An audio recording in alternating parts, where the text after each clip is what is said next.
Hello everyone. तो चलिए आज हम लोग पढ़ेंगे एसेट क्या होता है और लायबिलिटी क्या होती है। सबसे पहले हम लोग ये जानेंगे कि एसेट और लायबिलिटी किसके टॉपिक है। तो ये फाइनेंशियल अकाउंटिंग के टॉपिक है। जो भी स्टूडेंट डीसीएफए कोर्स करते हैं, diploma in computer financial accounting, या ऐसा कोर्स जिसमें फाइनेंशियल अकाउंटिंग पढ़ाया जाता है, क्योंकि ये एक टाइप का कोर्स भी है और हम लोग इसे ये कह सकते हैं कि भाई इसकी बुक्स भी आती हैं, इसकी पढ़ाई भी होती है। ये डिग्री कोर्स में भी आता है, डिप्लोमा में भी आता है। तो अगर कोई स्टूडेंट जो है वो बीकॉम कर रहा है तो उसके लिए भी ये वीडियो यूजफुल है। ठीक है। तो सबसे पहले हम लोग समझते हैं कि लायबिलिटी का मतलब क्या होता है और एसेट का मतलब क्या होता है। तो हम लोग देखते हैं। आप लोग स्क्रीन पर ध्यान से देखिए। लायबिलिटी का मतलब क्या है।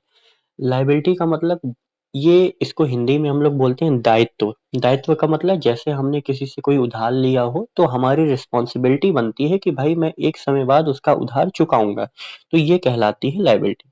जैसे एग्जिस्टिंग डेप्ट, ठीक, ऐसा डेप्ट जो कि किसी से, डेप्ट का मतलब ऐसा उधार जो किसी से लिया गया है। एग्जिस्टिंग डेप्ट अ बिजनेस ओज टू अनदर बिजनेस, इसका मतलब है किसी दूसरे व्यापारी से या दूसरे बिजनेस से या दूसरे व्यक्ति से लिया गया उधार जो कि अभी चल रहा है, वो हमारा लायबिलिटी कहलाता है। इसका मतलब क्या है, मैंने किसी व्यक्ति से उधार लिया और उधार लेने के बाद अभी वो मैंने उधार चुकाया नहीं है, तो वो मेरी लायबिलिटी कहलाएगी। क्यों लायबिलिटी कहलाएगी? क्योंकि वो मेरा पैसा नहीं है, वो दूसरे का पैसा है जो मैं एक समय बाद उसे लौटाऊंगा। ठीक है। तो एग्जिस्टिंग डेब्ट्स अ बिजनेस ओज टू अनदर बिजनेस वेंडर, चाहे वो बिजनेस से ले रहा है, चाहे वेंडर से ले रहा है, चाहे एम्प्लॉय से ले रहा है, चाहे ऑर्गेनाइजेशन से ले रहा है, लेंडर और गवर्नमेंट एजेंसी, मतलब कहीं से भी अगर वो उधार लेता है तो वो एक प्रकार की लायबिलिटी कहलाती है। ठीक है।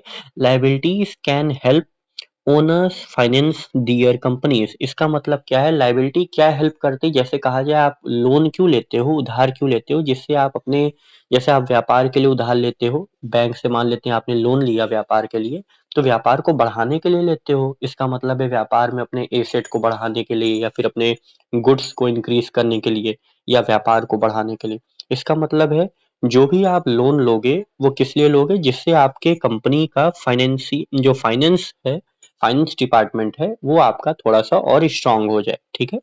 तो हम ये कह सकते हैं कि लायबिलिटी का मतलब है किसी से उधार लिया हुआ पैसा जो कि एक समय बाद उसे चुकाना पड़ता है, इसी को हम लोग बोलते हैं लायबिलिटी। ठीक।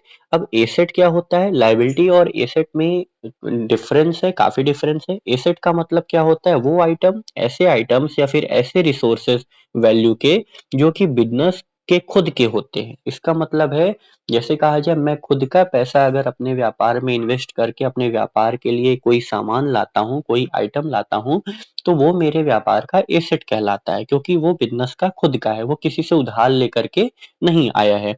तो एसेट कैन जनरेट रेवेन्यू, मतलब एसेट क्या होते हैं, वो रेवेन्यू जनरेट करते हैं एंड प्रोवाइड करते हैं long term benefit to the owner.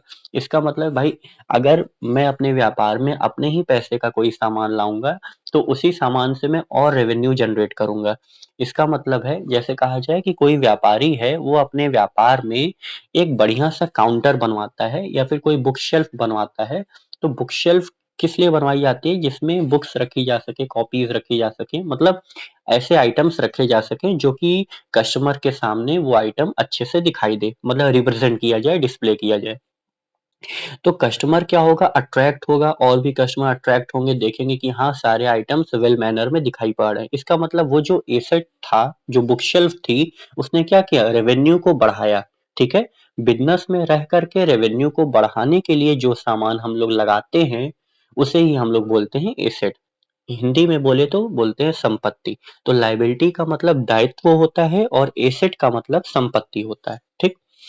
अब लायबिलिटीज के एग्जाम्पल्स हम लोग कुछ देख लेते हैं कि लायबिलिटीज के कौन कौन से एग्जाम्पल हैं। तो लायबिलिटी दो प्रकार की हो सकती है, एक शॉर्ट टर्म लायबिलिटी और एक लॉन्ग टर्म लायबिलिटी। इसका मतलब है लायबिलिटी को हम लोग दो टाइप से देख सकते हैं, एक है हमारी शॉर्ट टर्म और एक है लॉन्ग टर्म। अब ये क्या होता है हम लोग ये जानते हैं। शॉर्ट टर्म जो लायबिलिटीज होती हैं उन्हें हम लोग जानते हैं करंट लायबिलिटी के नाम से। तो जो बहुत लोग बोलते हैं कि शॉर्ट टर्म लायबिलिटी और करंट लायबिलिटी, तो दोनों एक ही चीज होती है। करंट लायबिलिटी का मतलब है एक साल के भीतर, एक ही फाइनेंशियल ईयर में, जैसे आपने उधार लिया 10 दिन के लिए, 120 दिन के लिए, 6 महीने के लिए या फिर 1 साल के अंडर अगर आप किसी का लिया हुआ पैसा चुका देते हो तो उसे हम लोग बोलते हैं शॉर्ट टर्म लायबिलिटी, ठीक है? जिसे हम लोग करंट लायबिलिटी के नाम से भी जानते हैं। लॉन्ग टर्म लायबिलिटीज को हम लोग बोलते हैं नॉन करंट लायबिलिटी। इसका मतलब है ऐसी फिक्स लायबिलिटी नहीं बोल सकते हो, एसेट एसेट नहीं है ये, तो इसको नॉन करंट क्यों बोला जाता है? क्योंकि ये किसी से अगर मैंने उधार लिया है तो अगर मैं उसको 2 साल बाद, 4 साल बाद या फिर और भी उससे अधिक समय में चुका रहा हूँ तो उसे हम लोग बोलेंगे नॉन करंट लायबिलिटी। एग्जाम्पल्स हम लोग देखते हैं करंट लायबिलिटी के कौन-कौन से एग्जाम्पल्स हैं, तो आपको अच्छे से क्लैरिफाई हो जाएगा। तो शॉर्ट टर्म डेब्ट, अगर आप किसी जैसे मान लेते हैं कि क्रेडिट कार्ड बैलेंस, आपको बैंक ने बोला कि भाई ये मेरा क्रेडिट कार्ड है, ये मैं आपको दे रहा हूँ, आपको ये क्रेडिट कार्ड यूज करना है, जब आप शॉपिंग करने जाओगे तब आपको यूज करना है। अगर आप 1 साल के भीतर, क्योंकि क्रेडिट कार्ड जो होती है उसकी वैल्यू 1 ईयर होती है, तो वो बोलेगा अगर आप 1 साल के भीतर 1 लाख रुपए मतलब जो उसकी लिमिट होगी, 2 लाख रुपए, 3 लाख रुपए, वो ये बोलेगा कि 2 लाख रुपए अगर आप 1 साल के भीतर यूज कर लेते हो और उसको चुका देते हो तो फिर आपका जो नेक्स्ट क्रेडिट कार्ड मिलेगा वो ज़्यादा वैल्यू का मिलेगा। मतलब इस बार अगर 2 लाख का मिला है तो अगली बार 3 लाख या 4 लाख का मिलेगा।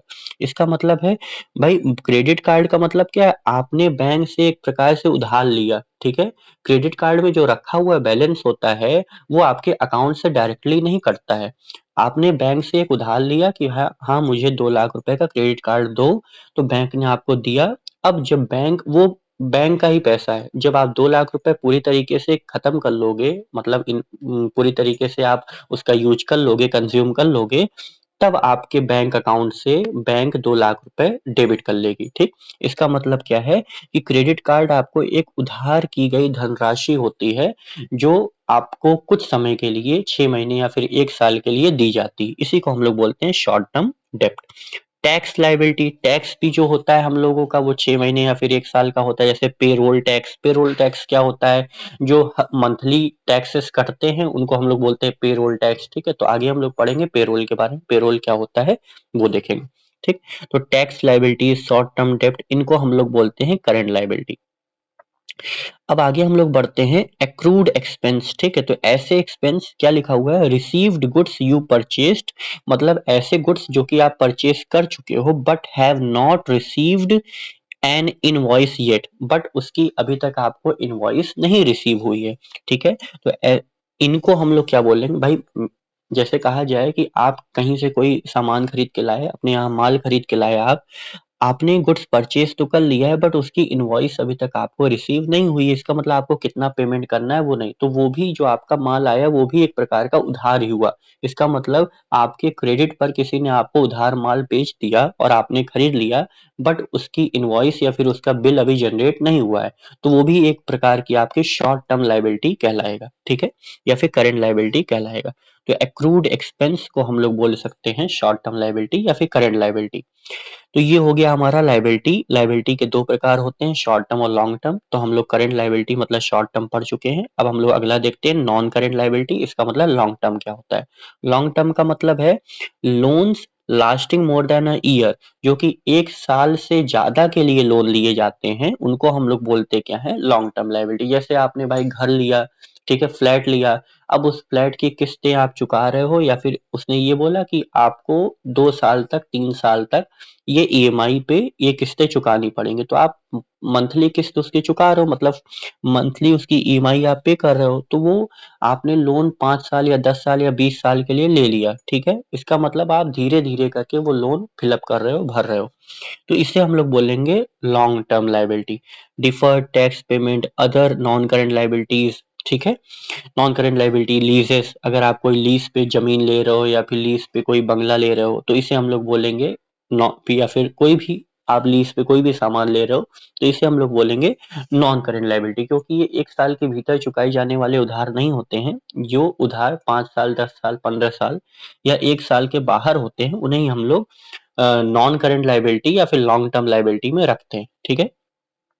तो लिखा हुआ you must pay short term liabilities with in 1 year of incurring the डेब्ट, इसका मतलब आपको शॉर्ट टर्म लायबिलिटी 1 साल के भीतर में चुकाना पड़ेगा, और लॉन्ग टर्म लायबिलिटी इंक्लूड्स डेब्ट यू पे over a period that is longer than a year. इसका मतलब है आपको जो लॉन्ग टर्म लायबिलिटी है वो 1 साल से ज़्यादा या 2 साल 3 साल ऐसे चुकाना पड़ेगा, ठीक। अब हम लोग आते हैं एसेट पे। तो एसेट हम लोग पहले ही पढ़ चुके हैं। एसेट क्या होता है भाई, हम अपने व्यापार में जो भी इन्वेस्टमेंट हमारी खुद की होती है और वो इन्वेस्टमेंट करके हम अपने व्यापार को और आगे बढ़ाते हैं, उसे हम लोग बोलते हैं एसेट।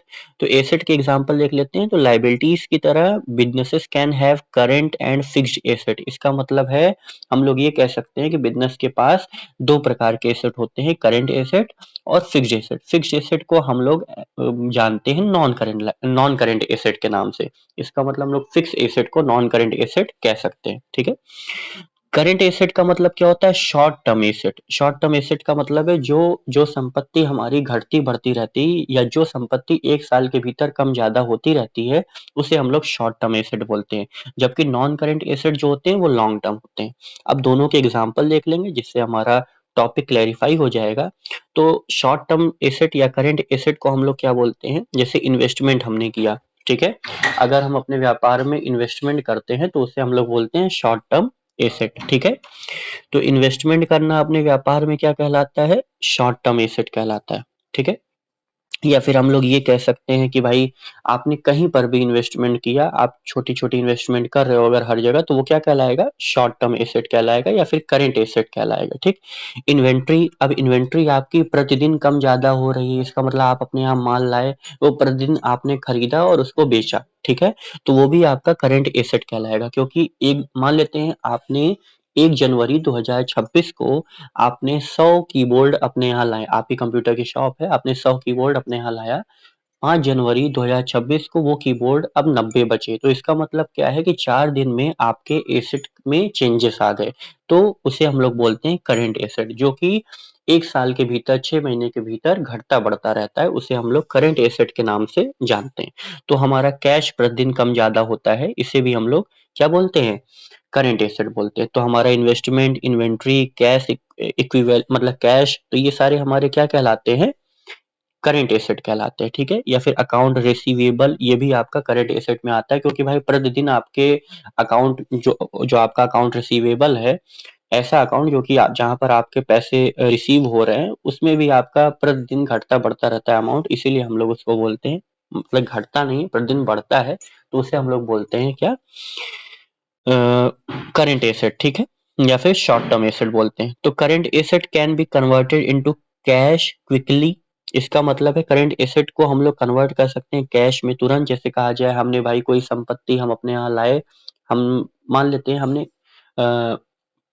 कोई भी सामान लाया अपने यहाँ, ठीक है। जब हम सामान लाते हैं तो उसके बदले हमको कैश मिल जाता है, तो इसका मतलब हम करंट एसेट को तुरंत कैश में कन्वर्ट कर सकते हैं। तो typically under 1 year. Another common term for current asset is short term investment. इसका मतलब है करंट एसेट को हम लोग शॉर्ट टर्म इन्वेस्टमेंट के नाम से जानते हैं। नॉन करंट का मतलब क्या होता है, जो कि लंबे समय तक चले। जैसे प्रॉपर्टी, आपने कोई भाई बिल्डिंग खरीदी, ठीक है, कोई कार खरीदी, तो वो आपका एसेट कहलाएगा, ठीक। तो वो 1 ही 2 दिन में तो बिगड़ जाएगा नहीं, बिल्डिंग खरीदोगे वो 1 दिन में तो खत्म हो जाएगी नहीं। तो वो हमारा क्या कहलाता है, लॉन्ग टर्म एसेट, या फिर हम लोग इसको बोलते हैं नॉन करंट एसेट। तो प्रॉपर्टी हो गई, इक्विपमेंट हो गया, पेटेंट्स और ट्रेडमार्क्स हो गए, तो ये सभी कुछ आपका नॉन करंट एसेट में आता है। तो non current assets are also known as fixed asset. आपको कोई बोलेगा नॉन करंट एसेट क्या होता है, तो आप बोलोगे नॉन करंट एसेट को हम लोग फिक्स एसेट कह सकते हैं। और ये ऐसे एसेट होते हैं जो कि 1 साल के भीतर खत्म नहीं होते हैं, इनकी जो समय अवधि होती है वो काफी लंबी होती है, ठीक है। They provide long-term continual value to a business, but businesses cannot convert fixed asset into cash within a 1 year। भाई आप कोई बिल्डिंग खरीदोगे तो 1 ही साल में तो बेच दोगे नहीं, तो हम लोग इसको तुरंत कैश में कन्वर्ट नहीं कर सकते हैं। तो long term assets typically depreciate in value over time. अब यहाँ पर दिक्कत क्या आती है कि लॉन्ग टर्म जब एसेट हम लोग लेते हैं, जैसे हमने कोई कार लिया, नई कार लिया, अब वो नई कार की वैल्यू 15 लाख या 20 लाख है। अब आप उसको 1 साल, 2 साल, 5 साल यूज़ करोगे, तो वो 5 साल बाद आपकी 15 लाख रुपए की नहीं बिकेगी अगर आप बेचोगे, क्योंकि वहाँ पर डिप्रिसिएशन लग रहा है, वहाँ पर उसकी वैल्यू समय के हिसाब से घट रही है, ठीक है। तो नॉन करंट जो एसेट होते हैं, उनकी वैल्यू समय के अनुसार घटती चली जाती है। अब लिखा है assets can also be tangible और इनटेंजिबल। अब यहाँ पर टेंजिबल का मतलब क्या है और इनटेंजिबल का मतलब क्या है वो देखेंगे। टेंजिबल का मतलब ऐसे एसेट्स जो हम जिन्हें हम टच कर सकते हैं या देख सकते हैं उनको हम बोलते हैं टेंजिबल एसेट। और ऐसे एसेट जिन्हें हम नहीं देख सकते, इसका मतलब है टच नहीं कर सकते, देख नहीं सकते, उनको बोलते केवल फील कर सकते हैं, उनको बोलते हैं इनटेंजिबल एसेट। तो tangible assets are physical items that the business owns. मतलब ऐसे आइटम जो कि जैसे हमारे पास मान लेते हैं कि कंप्यूटर है, काउंटर है, फैन है, तो ये सब हमारे टेंजिबल कहलाएंगे क्योंकि हम इन्हें देख भी सकते हैं और टच भी कर सकते हैं। These type of assets easily convert to cash. इसको हम बेचे तुरंत या फिर हमें तुरंत कैश मिल गया, ठीक। तो physical assets include item such as in physical asset में और क्या चीज आती है, जैसे हमारा इन्वेंट्री हो गया, इक्विपमेंट हो गया, बॉन्ड्स हो गए, तो ये सारे हमारे फिजिकल एसेट हैं जिनको हम लोग टेंजिबल एसेट बोलते हैं, ठीक है। तो ये हो गया। इंटेंजिबल एसेट का मतलब क्या होता है, intangible assets are non physical items. Non physical items का मतलब क्या है, जो हम जिन्हें हम देख नहीं सकते, that do not easily convert to cash, जिनको हम लोग कैश में कन्वर्ट नहीं कर सकते हैं। जैसे भाई लोगो, अब हमारे इंस्टीट्यूट का एक लोगो है तो उस लोगो को हम कैश में थोड़ा नहीं कन्वर्ट कर पाएंगे। वो तो लोगो हम फील कर सकते हैं या दूसरों को दिखा सकते हैं ना कि ये हमारे इंस्टीट्यूट का लोगो है, उससे हमारी वैल्यू बढ़ती है, हमारे व्यापार की वैल्यू उससे बढ़ती है, बट उसको तुरंत कैश में कन्वर्ट नहीं किया जा सकता। ट्रेडमार्क, पेटेंट, ठीक है, और बिजनेस के लाइसेंस, ठीक। तो ये सब हमारे क्या कहलाते हैं, इंटेंजिबल एसेट, जो कि हमारे व्यापार की वैल्यू को बढ़ाते हैं, बट इनको तुरंत कैश में कन्वर्ट, मतलब इनको कैश में कन्वर्ट नहीं किया जा सकता। अब हम लोग कुछ पॉइंट्स देख लेते हैं, एसेट और लाइबिलिटीज में क्या अंतर होता है। तो एसेट का मतलब क्या है, आइटम्स ऑफ वैल्यू, ठीक। लाइबिलिटीज का मतलब क्या है, डेप्ट the business owns to another entity, owes to another entity. इसका मतलब क्या है कि यहाँ पर भाई लाइबिलिटी में हम लोग, कोई भी बिजनेस है वो उधार लेता है, और एसेट्स का मतलब है हमारे व्यापार, हमारी खुद की संपत्ति, या फिर हम लोग बोल सकते हैं हमारे खुद के आइटम्स या फिर उनकी वैल्यू। फिर एसेट में और क्या आता है, बिजनेस ओन्स द आइटम। इसका मतलब बिजनेस का जो है वो खुद का आइटम होता है, किसी से उधार लिया हुआ आइटम नहीं होता है। और यहाँ पर लाइबिलिटी क्यों ली जाती है, एसेट को परचेस करने के लिए। जैसे अगर हमें भाई, हम किसी से उधार क्यों लेंगे, अपने बिजनेस को बढ़ाने के लिए। बिजनेस को बढ़ाने का मतलब उसमें गुड्स बढ़ाना है, इन्वेंट्री बढ़ानी है, या जो भी चीजें हमको बिजनेस में इंक्रीज करनी है उसके लिए हम लोग लाइबिलिटी लेंगे, ठीक है, उधार लेंगे। Generates revenue for the business. इसका मतलब क्या है, एसेट से क्या होता है, रेवेन्यू जनरेट होता है। और लाइबिलिटी क्या है, may help finance business operation. इसका मतलब ये हेल्प करती है कि हमारे बिजनेस की ग्रोथ को बढ़ाया जा सके, हमारे बिजनेस में और पैसा आ सके, ठीक है, उसको हम लोग बोलते हैं लाइबिलिटी। अब यहाँ पर एसेट में क्या लिखा है, provide long term benefit to the business. इसका मतलब है बिजनेस को यहाँ पर लॉन्ग टर्म बेनिफिट मिलता है, क्योंकि वो खुद का होता है भाई, जो आपका खुद का सामान है उस पर आपका खुद का अधिकार है, ठीक है, तो बेनिफिट लॉन्ग टर्म देता है। और लाइबिलिटी क्या होती है, are an expense for the business. ये एक प्रकार का भाई खर्चा है।